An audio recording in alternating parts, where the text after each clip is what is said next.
We teach touch, our dog targeting our hand, to help us move our dog around in situations when it would be useful. So for example, if Jane were up on the couch and I didn't want her on the couch, I could simply say, Jane, touch, and it would move her off of the couch.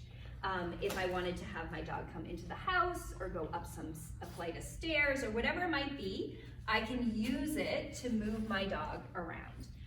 This also works to orient my dog to me. So for example, if I were out on a walk with Jane and we were walking and I see a dog up ahead, I can say, Jane, touch, and now I have Jane focused on me and not on the distraction. When we're teaching touch, there's two things that you want to be aware of to help your dog be successful. First and foremost, we want to make sure our hand is nice, flat, and not moving when we're first teaching our dog how to touch. If I were to move my hand towards Jane, that could make her uncomfortable, and she might then not want to target my hand. Secondly, our clicker timing is very important here because we want to mark the moment our dog's nose touches our hand.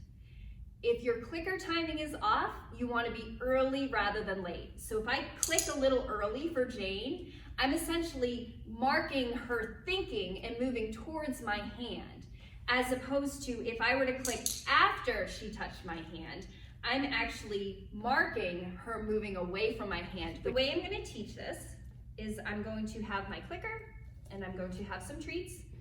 I'm going to start with a treat under my thumb and a flat hand.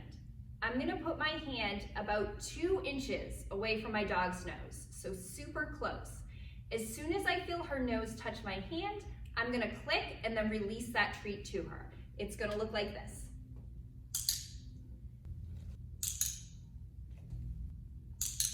Once I've done that 3 times, I'm then going to use an empty hand. I'm going to put it right in front of her nose again. As soon as she touches, I'm going to click and then pull a treat out for her.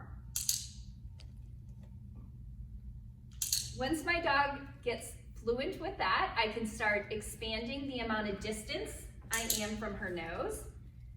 But every single time when I feel that nose on my hand, I'm going to click and then give her a treat.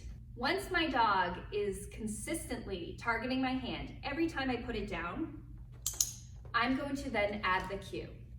The cue is the word touch. What I'm going to do is I'm going to say touch, then move my hand down, click, and treat my dog.